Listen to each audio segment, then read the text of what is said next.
This is Here's How, Ireland's political, social and current affairs podcast, presented by William Campbell. Thank you for downloading episode 6 of Here's How. On this show, you'll hear the SIMI talking about congestion charging, Catherine Murphy talking about SiteServe, Julian de Spáinn talking about Irish language education, and there's lots more.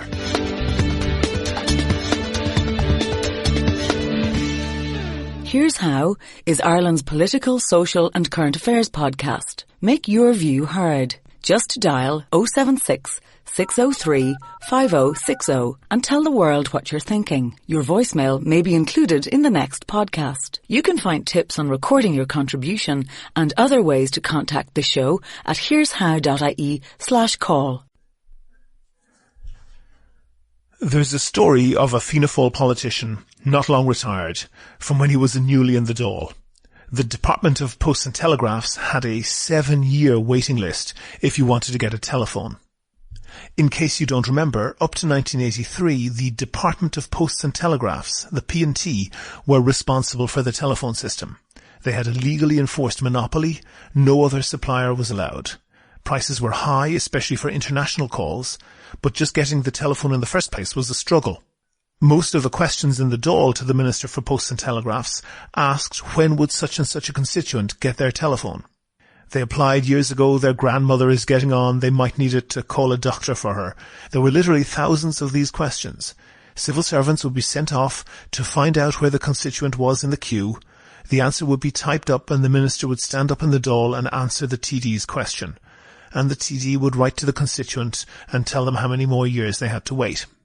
A large portion of the staff of the department was devoted to handling queries from the TDs. Our acute Fianna Fáiler had an in with the staff at the local branch of the P&T. When it came to the time for a constituent to get their phone, the P&T staff would bring the telephone not to the customer's house, but to the TD's office. The TD would then drive to the customer's house, followed by the P&T van, and with a big smile, the TD would present the telephone to his constituent and say, "There you go now, Mrs. Murphy, didn't I tell you I'd get you the telephone in the end, and haven't I the fella to put in the wire for it here and all?" Right now, we have two big problems with nationalised companies. The first problem is homeowners with variable rate mortgages being soaked on interest rates. These mortgages basically allow the bank to set any interest rate they like. In the past, that didn't really present a problem because the competition for new borrowers kept the rates down, and if things got really bad, borrowers could move their mortgage to another lender.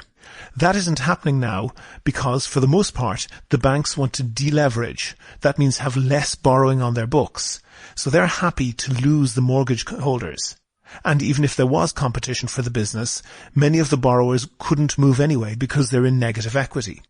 That means that, although ECB rates are at historically low levels, 0.15%, that's a little over 1/7 of 1%, even though the rates are so low, mortgage holders are paying up to 30 times that, increasing the bank's profits.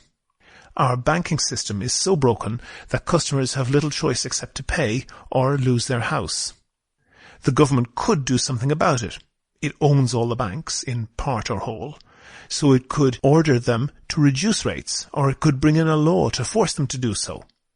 But the government also needs to get money by selling those banks, in the hope of getting back some fraction of the money that was poured into the bottomless pit that was the banking bailout.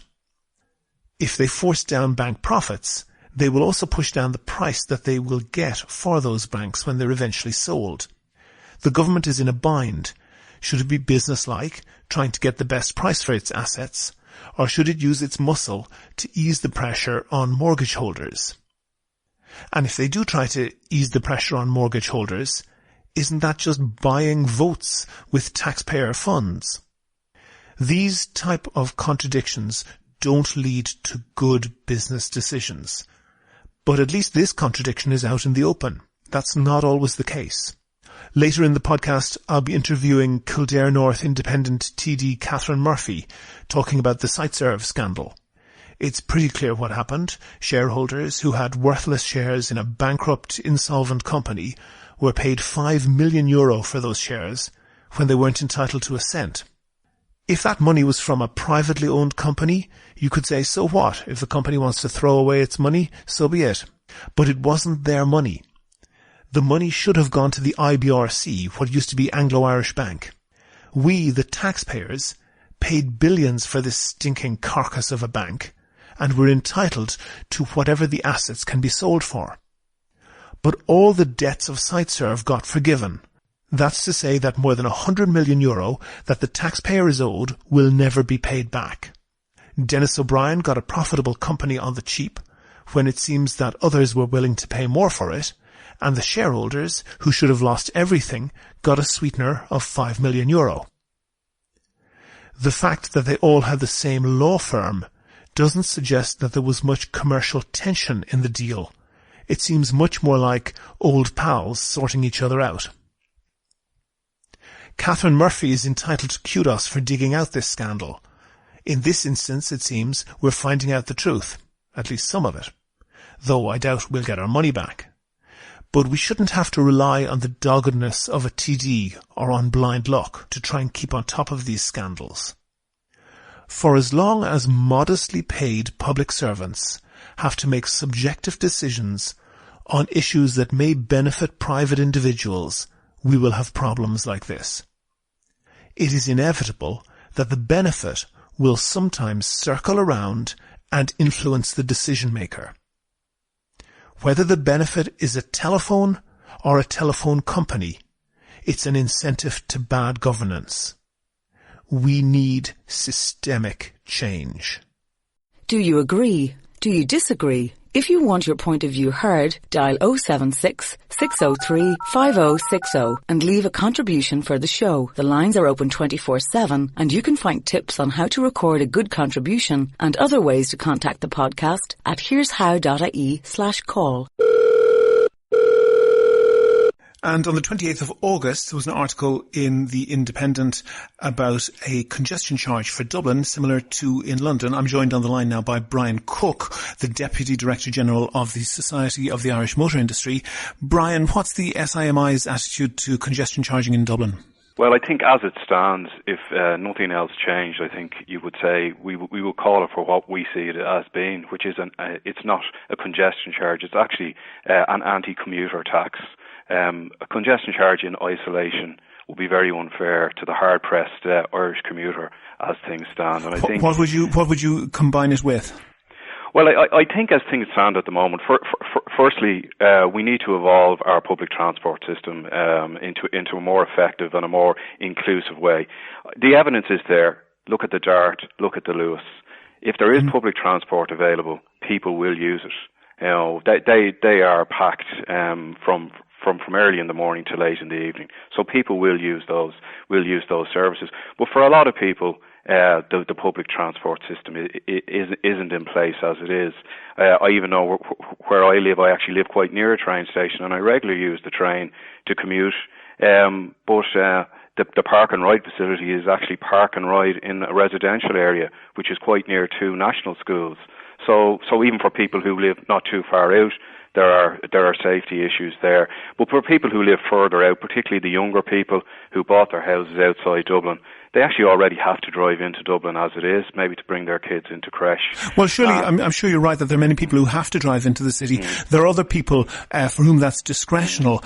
And road space is an economic good, and it's an accepted tenet of economics that if you have a resource that is unpriced, it's going to be wasted. Isn't it likely that an awful lot of the road space that's being used in Dublin streets is actually wasted? Well, I think you just see from the traffic flow that there are issues with traffic in Dublin. It doesn't move as well as it should. But shouldn't people be able to say that I'm willing to pay for it?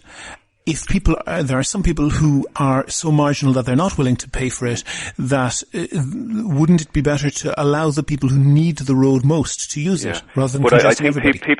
Car owners and car commuters, they actually already are paying for it. I mean, the numbers are staggering. The amount of tax that is generated from the motorist is last year in excess of 5 billion, and this year will be in excess of 6 billion.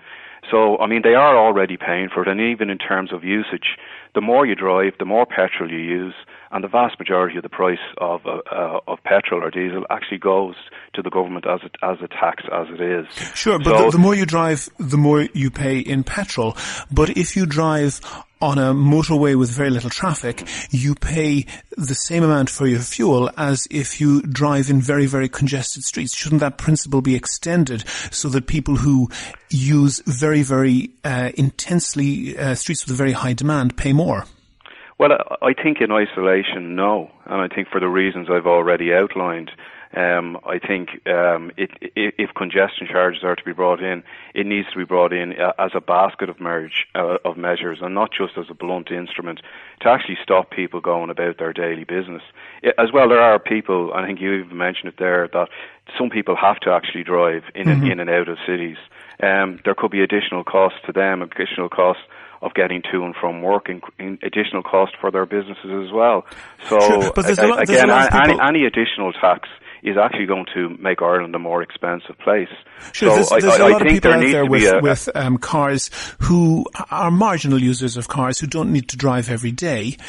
Wouldn't it be a good idea to incentivize them to say, well, you'll pay lower motor tax, and in return for lowering motor tax for everybody, the people who use the most congested roads pay for that. So you have a revenue neutral system, but it rations the valuable road space more reasonably. Yeah, but I suppose the debate at the moment appears to be focused on just bringing in a new charge. And if debate, as I think I indicated there, if it is a part of a wider basket of issues, that is something that could definitely be looked into. And in terms of improved public transport, in terms of incentives for people who have no choice but to drive in and out of the city. Some of that may be for business reasons, or some of that may be for family reasons. So I think in isolation, the SIMI will be against a congestion charge, but as a basket of measures, it's something that could be looked at. Sure. And if there is a quid pro quo, then I think then that's something that the motorists might well be interested in. One last point: would you accept that the congestion itself is effectively a tax on motorists? I would agree that congestion is a tax on motorists, but that is not just the motorist's fault. I think, as I indicated earlier, a lot of people live a long way outside the city and work in the city.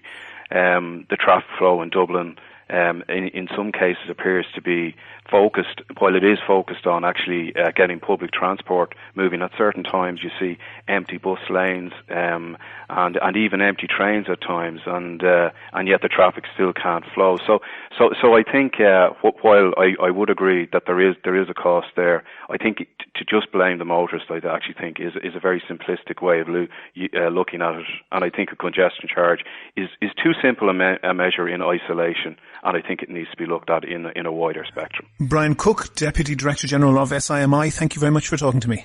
Thank you, William. Here's How is Ireland's political, social and current affairs podcast. Make your view heard. Record a contribution to be included in the next show. Just dial 076 603 5060 and tell the world what you're thinking. Your voicemail may be included in the next podcast. You can find tips on recording your contribution and other ways to contact the show at here'show.ie/call.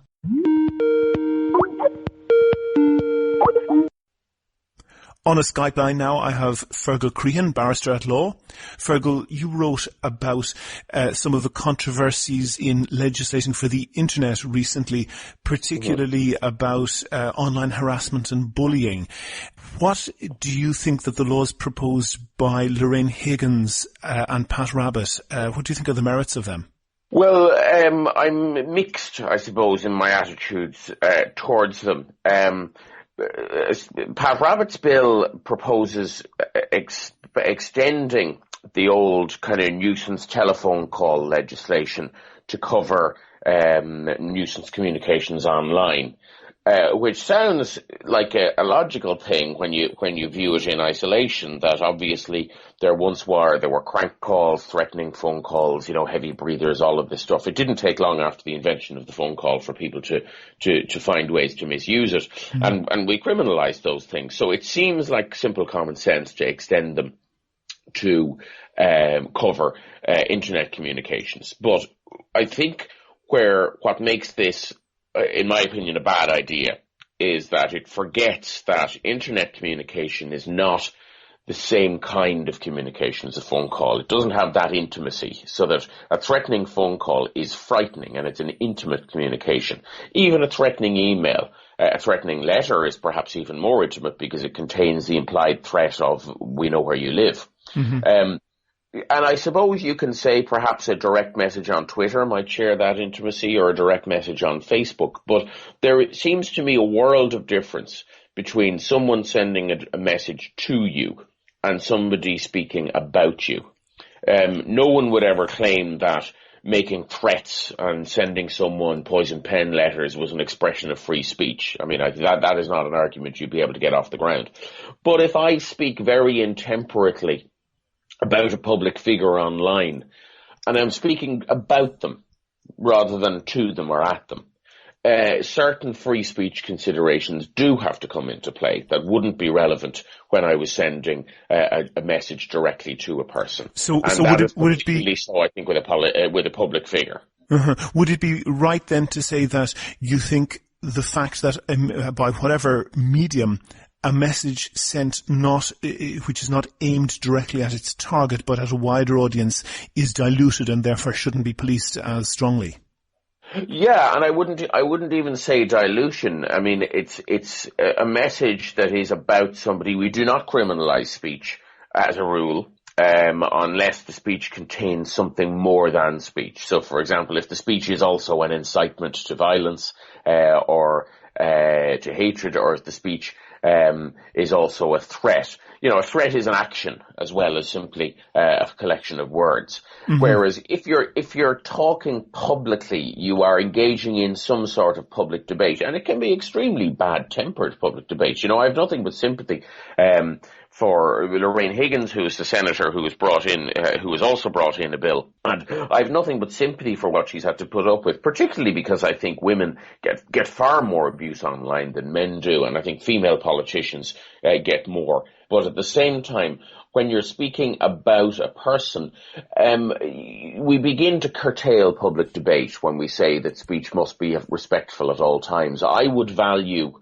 the freedom to speak over the value of civility. And I think we should think very carefully before making kind of knee-jerk attempts to cover simple rudeness and incivility as a criminal offence. One thing about that, clearly we're distinguishing between messages and perhaps threats sent to the person and just broader public discourse. Mm-hmm. But you might get perhaps in a heated argument in a pub, in a pre-internet age, you might get somebody's political views or whatever being very robustly challenged. Mm-hmm. But when that's one person, that's one thing. But on the internet and perhaps on Twitter, that could be 1,000 messages, that could be 1,000,000 messages. And isn't there something that the internet is magnifying those type of messages, and just volume can be threatening? Yeah, and I mean, there is, for example, a huge difficulty, and this is something that really only happens to people who are either in the public eye who through, sometimes through no fault of their own, become in the public eye. And that can be very difficult because you don't necessarily have the same person making repeated threats. What you have is 1,000 people or 10,000 people all making similar threats. Now, I can understand how unpleasant and how frightening that must be, but it's purely from a pragmatic approach. If you're asking me, how do we legislate for that? I don't know. Because you can't arrest a person for being one of 1,000 people. That's true, but one, for example, in the Top Gear controversy, there was one particular female comedian who some people had suggested her as an alternative lead presenter for Top Gear. Before she was even aware that suggestion had been made, her Twitter feed was full of thousands of hateful messages, including many death threats. Yeah. Well, I mean, a death threat is similar. A death threat is different if it is a credible threat, because death threats were always a crime long before the invention of the internet. But if it is simple abuse, I understand it has a harassing effect, that it's not necessarily persistent behavior by one person. But I don't know how we should deal with that. Is the short answer. I give you. I want to move on to one other thing. We have mostly free rein amongst newspapers and on the internet as well, that if photographs are taken, they're generally owned by the person who takes that photograph, and there are some provisions. I think you can perhaps speak more authoritatively on this than me, but there are some provision if photographs are taken surreptitiously. But it is in the nature of adolescents who are exploring their sexuality to take explicit photographs. Those have a habit of ending up online. Adolescent relationships tend to be much shorter than the adolescents expect. They tend to have a lot less experience and knowledge of the world to know that they should protect themselves from those type of photographs being taken in the first place. If somebody who may have been a boyfriend or girlfriend of whoever we will call the victim, if somebody takes a photograph, owns that photograph, publishes it online, as it stands in Ireland now, is that illegal? It is not illegal in the sense that it isn't a criminal offence. And there is a criminal offence just recently introduced in the United Kingdom that would cover that. The publishing of intimate material without the other person's consent. Now, look, we may get into arguments over what constitutes intimate, but I think that will cover most of those cases.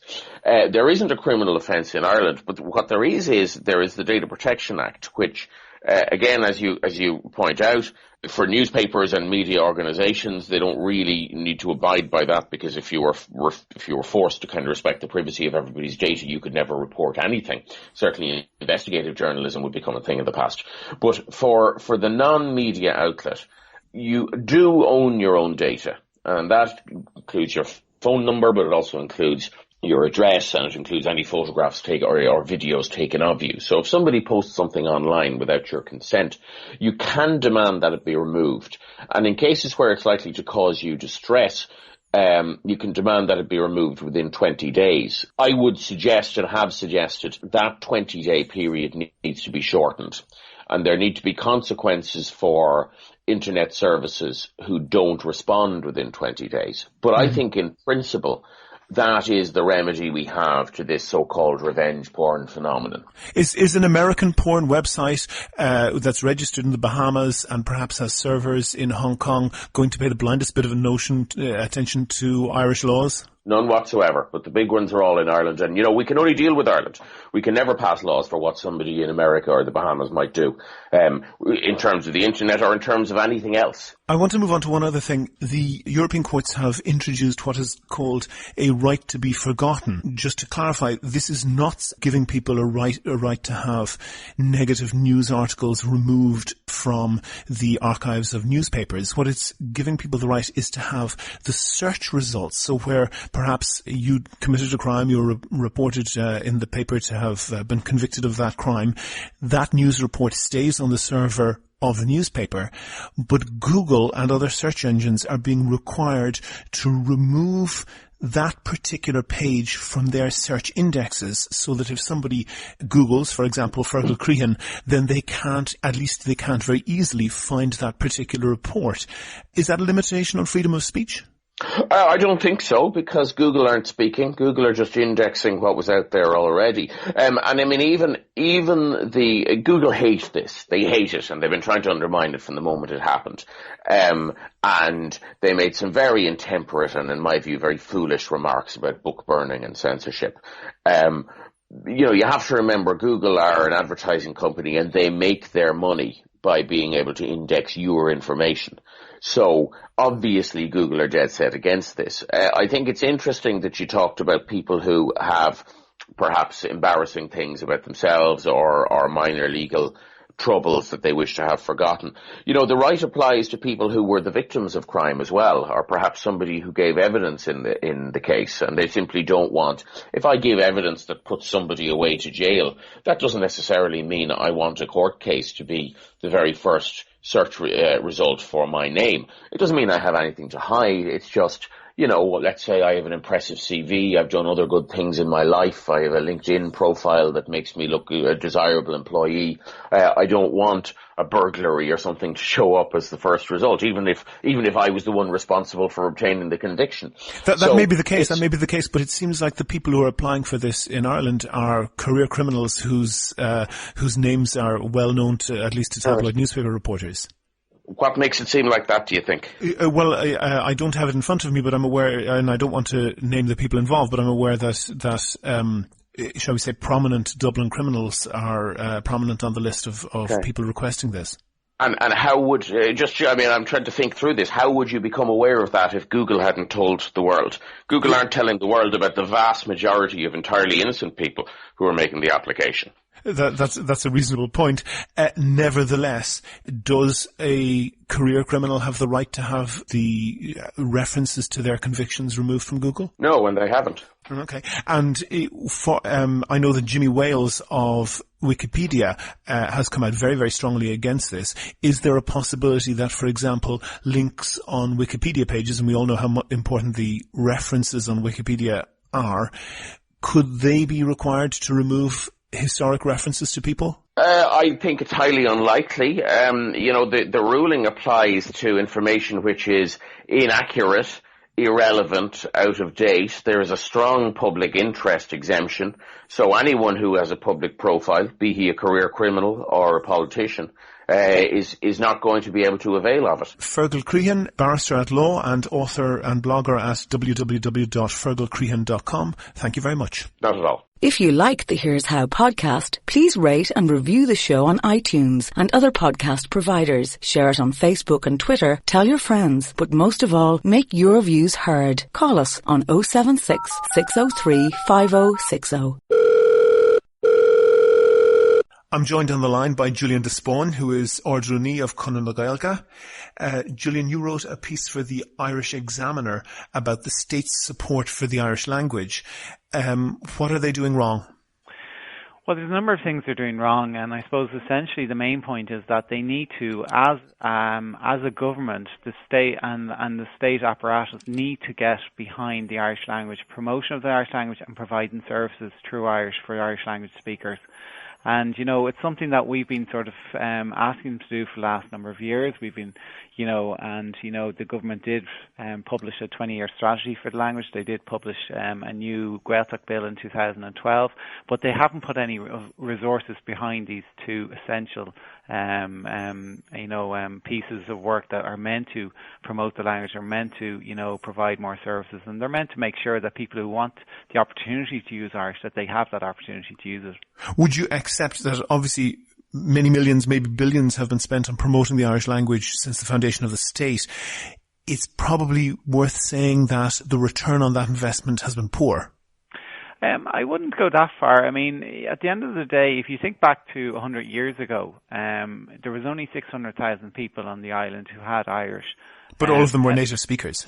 Yes, they were, yeah. But now we have 2 million on the island of Ireland that have some level of Irish. So in certain respects, there are more people who have an understanding, who have a level of Irish, but there's less native speakers. And that's one of the biggest things we need to address is the danger to our Gaelic areas, to the native speakers in the Gaelic areas, that they aren't getting enough support. But when we talk about the billions that have been spent on the Irish language, you got to take into account most of the people who refer to that figure are referring to the fact that it's taught in the schools. Mm-hmm. And, those teachers would be employed anyway. So there's no saving to the state if Irish wasn't part of what they were teaching. Sure, yeah, but if we weren't using that time to teach Irish, we could perhaps be teaching people German or Chinese. Yeah, people also make that argument as well, but actually if you find, and what international experts will tell you, that if you are learning a language in, say, primary level, and you go on to secondary level and you learn another language, actually they're a benefit to each other. And the more language we learn, the better. I mean, Conradh Gaelige is very much behind the European ideal of mother tongue plus two. Mm-hmm. I think we're very bad at language learning in general in Ireland. Isn't it a dangerous thread to be pulling on, that if we say learning Irish helps you learn another language, learning German or Chinese would help you learn another language as well? Yeah, but I mean, you've also got to take into account that learning Irish is actually you would have more of support as help in Ireland in learning Irish, because it's all around us. It's part of who or what this country is. I mean, you only have to look at place names around the country to know, that there's, that's inherently, I suppose part of the language learning is seeing it in practice, and you actually do see a bit of that in Ireland. So I actually think, if you do that basically in primary school, and when you get on to secondary school, I think they can benefit each other. And they could, but in practice they don't seem to. Ireland, counting in the speaking of Irish, Ireland is one of the worst countries in Europe for just the total number of languages spoken on average. We speak an average of 1.6 languages each. There is almost no other country in Europe that has a figure less than 2. Yeah, well, I mean, if you take it that the other probably country that is probably worse than us is the UK. Yeah, Hungary is the worst, but then it's UK and us. Yeah, but it is because English is probably the dominant language in the world, and that's the reason in being behind it. I think people think that we have English, that's enough. It's not only just about job benefits, and there's a huge amount of jobs out there, be it for Irish, French, German, or other languages as well, but it's also that, we know language learning people who are bilingual have cognitive reasoning benefits, that they have, even going as far as Alzheimer's in the future, that actually does help. That if you're thinking in 2 languages, if you have 2 languages, it actually helps you fight that. That's correct. I want to just move on to one other thing. And in your article, you averted to a report from An Comhairle Uisgeas Gaeltachta agus Gael Scoileachta. And one part of their report that you didn't mention was that amongst monolingual Irish speaking families, so that's to say core Gaeltacht speakers, first of all, in those families, a total of less than 1,000 children are being raised. So that's an extremely small number of people.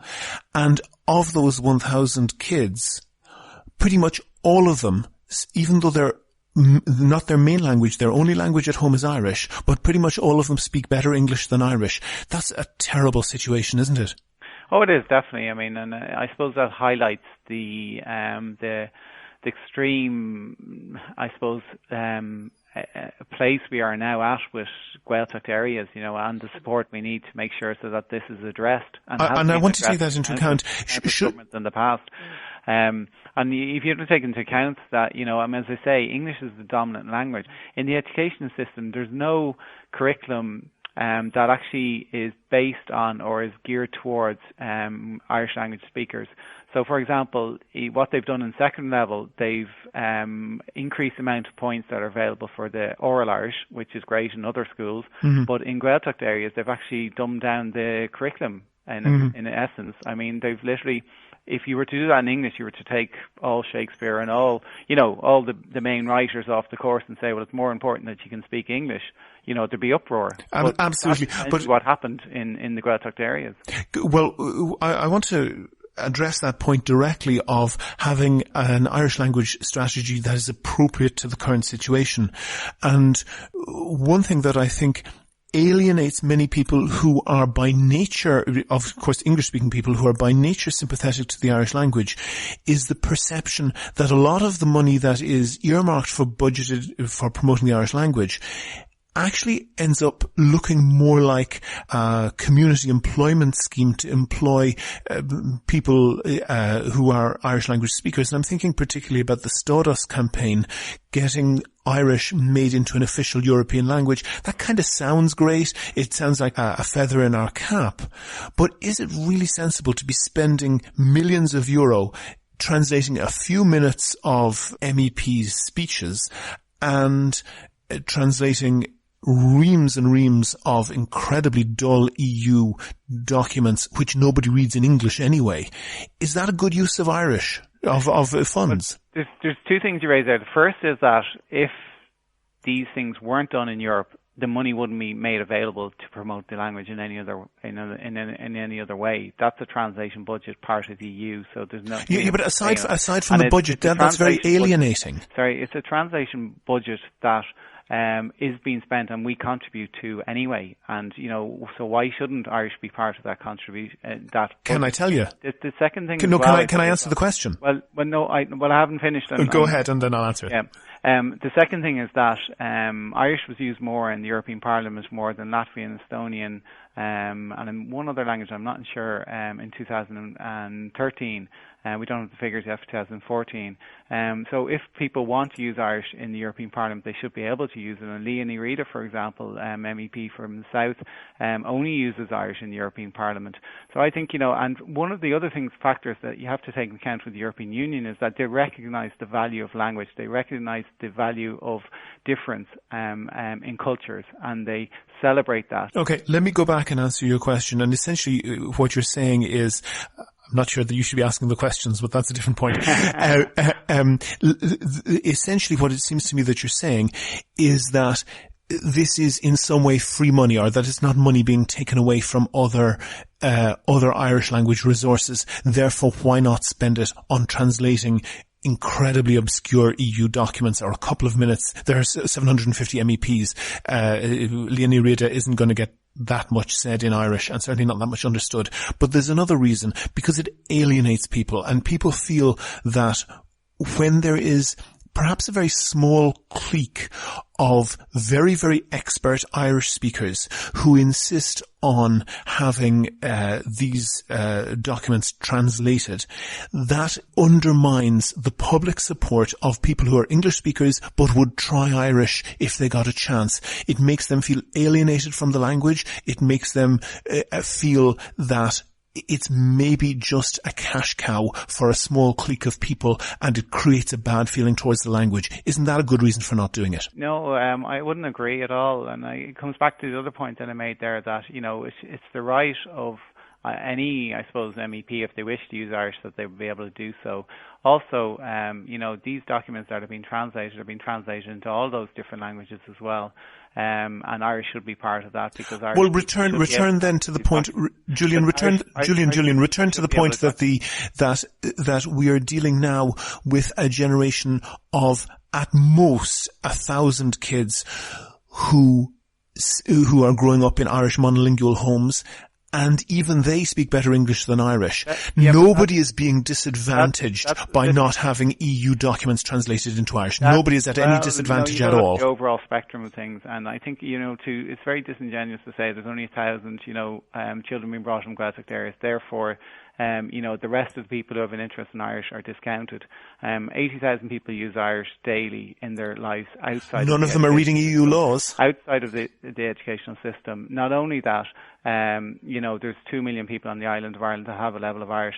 And if you look at the amount of support that there's in the country, we did a Millward Brown survey at the start of the year, for example, that said 70% of the people of the public are behind services being made available to those who speak Irish if they so wish to use them in Irish.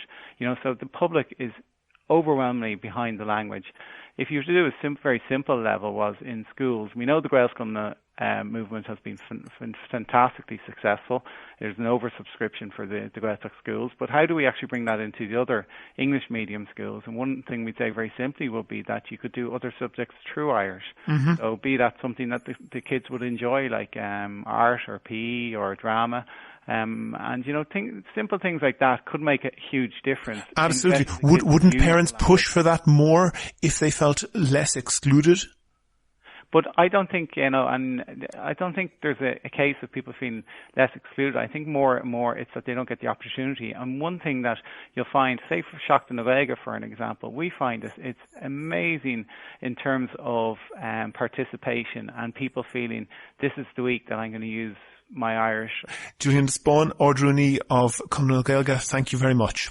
Make your view heard. Dial 076 603 5060 and leave a contribution for the show. You can find tips on how to record a good contribution and other ways to contact the podcast at here'show.ie/call. I'm joined on the line now by Catherine Murphy, the TD for North Kildare, who uncovered much of the SiteServe scandal. Catherine, you're busy at the moment.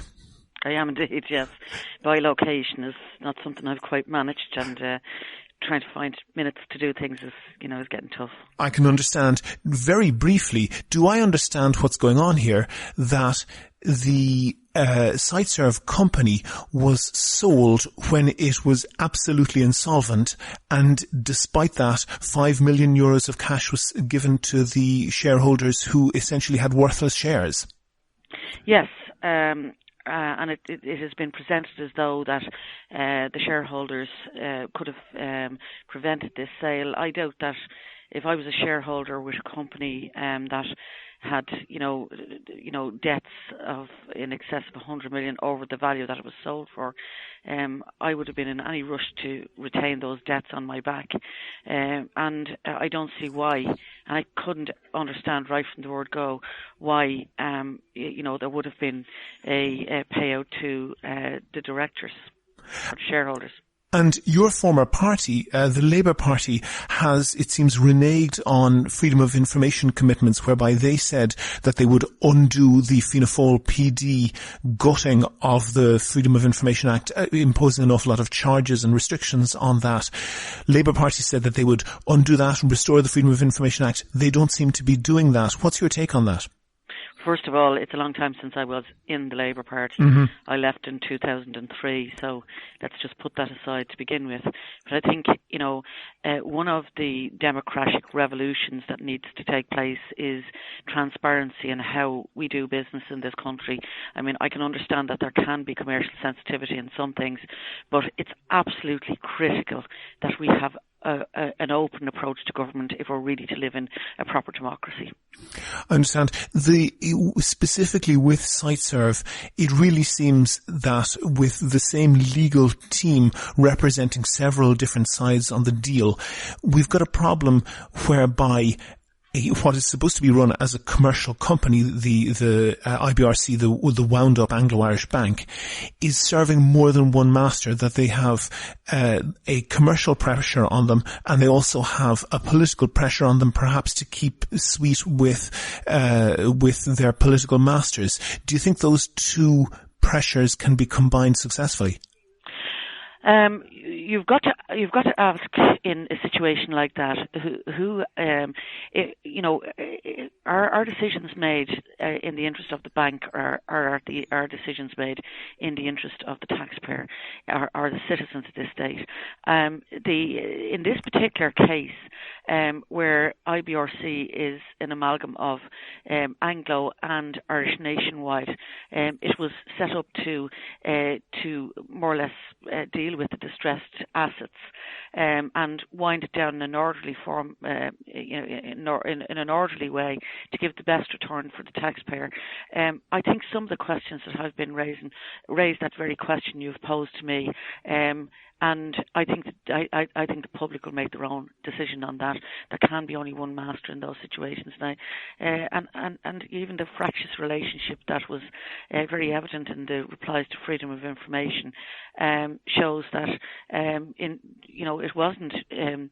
it wasn't a department and IBRC working as though they were kind of as a team, absolutely.